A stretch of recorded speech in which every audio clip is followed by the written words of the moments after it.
सार्थक क्लासेज के online platform में आप सभी का फिर से स्वागत है। देखिए, हम लोग पहले लेक्चर में पढ़े थे, फिजिकल केमिस्ट्री में पढ़े थे, बताए थे कि फिजिकल केमिस्ट्री का सबसे ज़्यादा क्वेश्चन न्यूमेरिकल्स वगैरह से पूछता है। तो हम लोग उसमें पढ़ रहे थे, चैप्टर जो था मेरा सॉल्यूशन था। क्या था? सॉल्यूशन चैप्टर, जिसको बोलते हैं हम लोग बिलियन बोलते हैं। क्या बोलते हैं? बिलियन बोलते हैं हिंदी में, और इंग्लिश में सॉल्यूशन बोलते हैं। तो हम लोग उसमें पढ़ चुके थे विलायक, विलेय और बिलियन के बारे में। तो हम लोग लास्ट लेक्चर में पढ़े थे कि बिलियन 3 प्रकार से होता है। पहला आपका था गैसीय बिलियन, दूसरा था द्रवीय बिलियन और तीसरा था ठोस बिलियन। तो ये सब क्या है? बिलियन का प्रकार है। तो उसमें हम पढ़े थे कि विलायक और क्या होता है? विलेय होता है। बिलियन किस चीज से बना है? विलायक से और विलेय से। जिसकी मात्रा कम होती है उसको हम लोग बोलते हैं विलेय, और जिसकी मात्रा अधिक होती है उसे हम बोलते हैं विलायक। समझ गए? तो हम लोग कैसा बिलियन बनाने जा रहे हैं इसमें?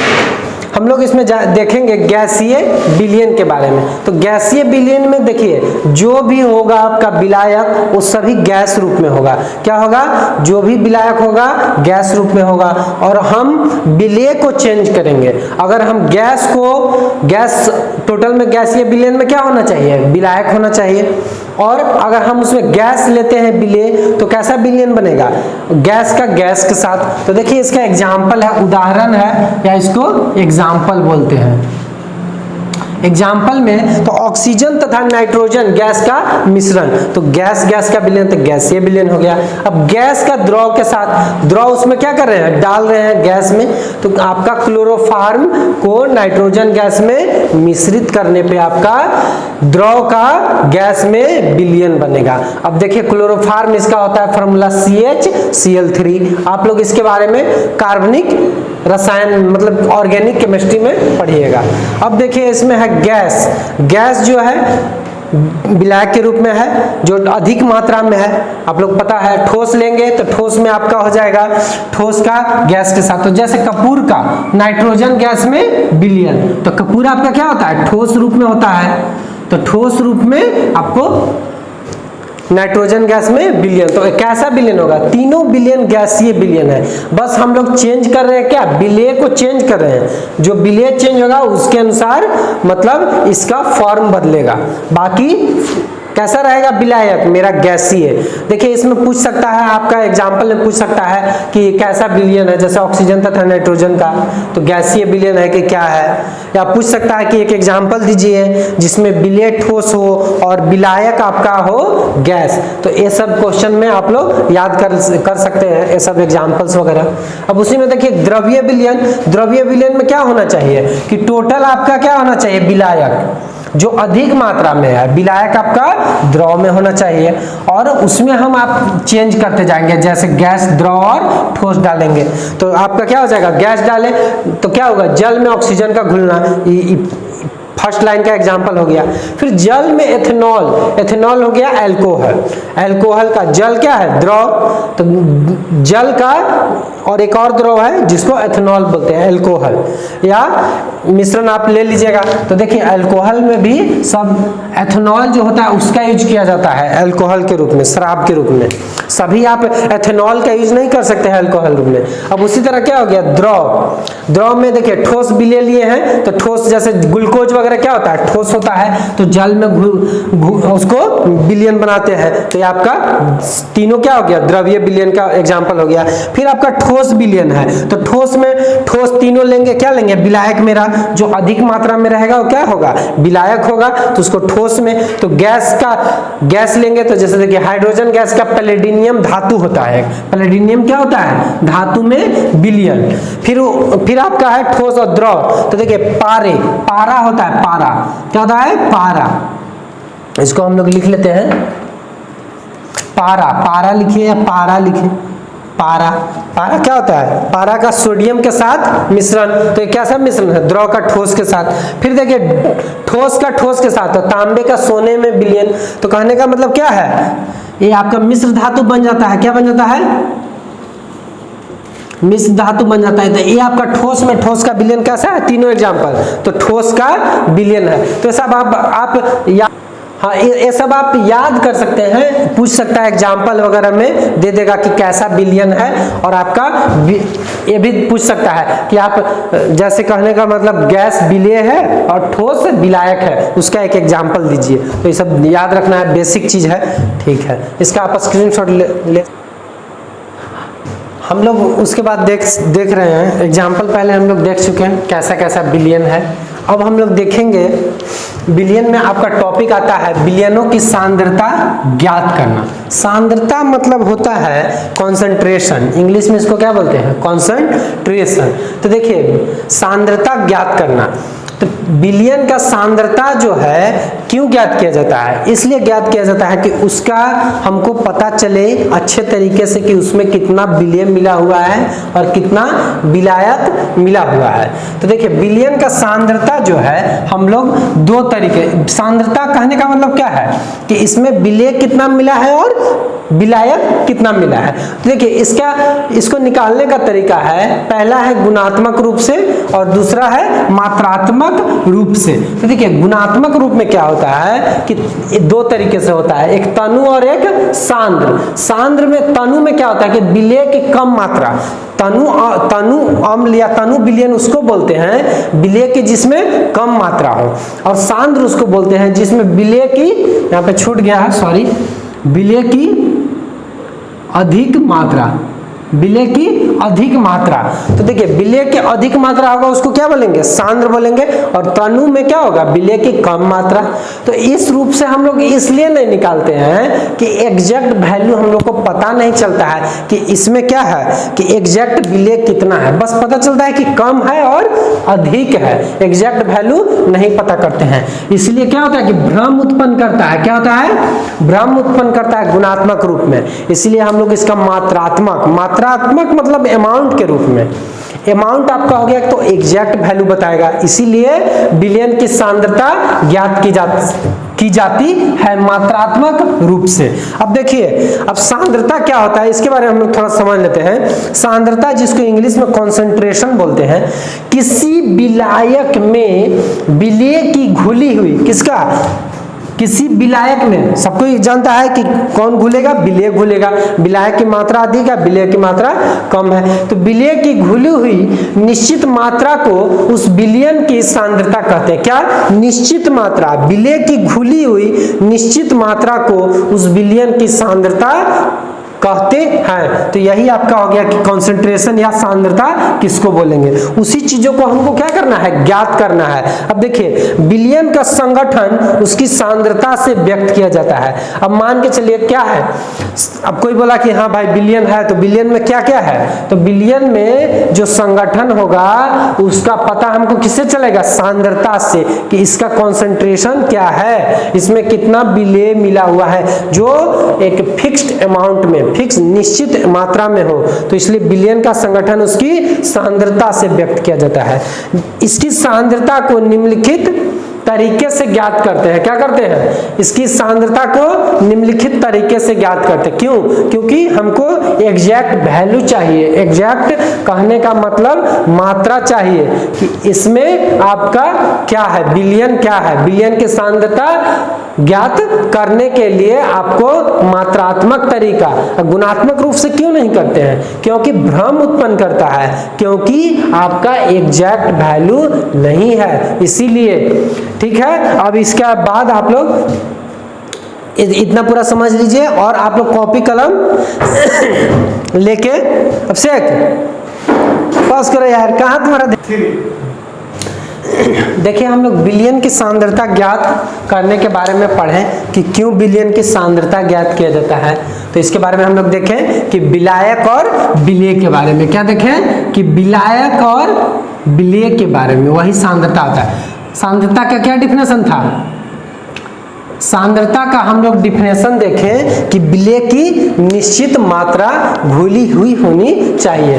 देखिए उसमें हम पहला देख रहे हैं कि विलयन की सांद्रता ज्ञात करने में पहला नंबर, पहला जो तरीका था निम्नलिखित तरीका, उसमें हम लोग मोलरता देखेंगे। क्या देखेंगे कि मोलरता, मोलरिटी क्या होता है, कैसे उसको निकाला जाता है। इससे हम लोग क्या पता करते हैं, मोलरिटी से इसका सांद्रता के बारे में पता करते हैं। तो देखिए मोलरिटी किसको कहते हैं, इंग्लिश में मोलरिटी और हिंदी में मोलरता।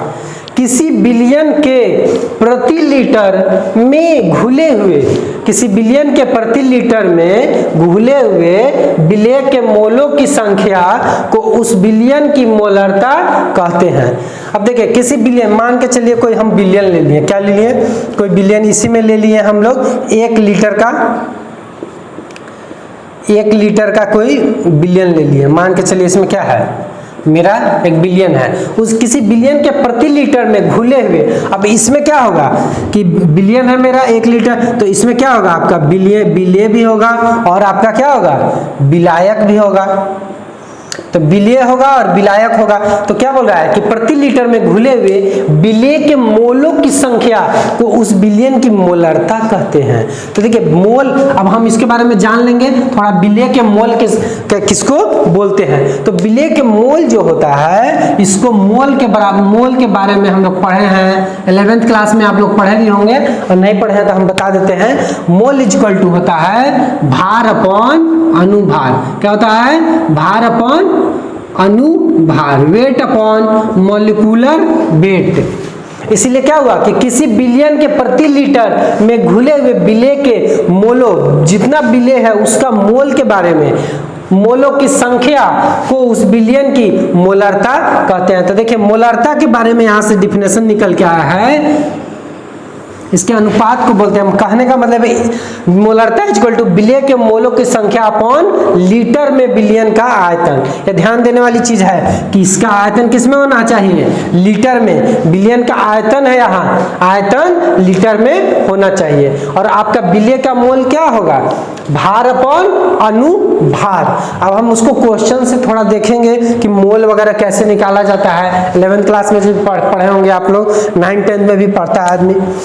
तो इसके बारे में हो गया कि मोलरता किसे कहते हैं। अब देखिए इसका फॉर्मूला होता है, मोलरता को m से डिनोट करते हैं और मोल को n से करते हैं, स्मॉल n से, और वॉल्यूम को v से। वॉल्यूम मतलब क्या, आयतन, आयतन को v से हम लोग डिनोट करते हैं। तो कहने का मतलब 1 लीटर इसमें क्या है, बिलियन है, उसमें कुछ विलेय होगा और उसमें विलायक होगा। विलेय के मोल को और विलायक के, विलेय के मोल को और विलायक के, विलायक किसमें होना चाहिए, जो लीटर में हो, जिसका आयतन हो, उसको डिवाइड करेंगे किससे, विलेय के मोल को डिवाइड करेंगे विलयन के आयतन से जो लीटर में हो, वही मेरा क्या आएगा, मोलरता। m equal to n upon v, इतना हो गया मोलरता।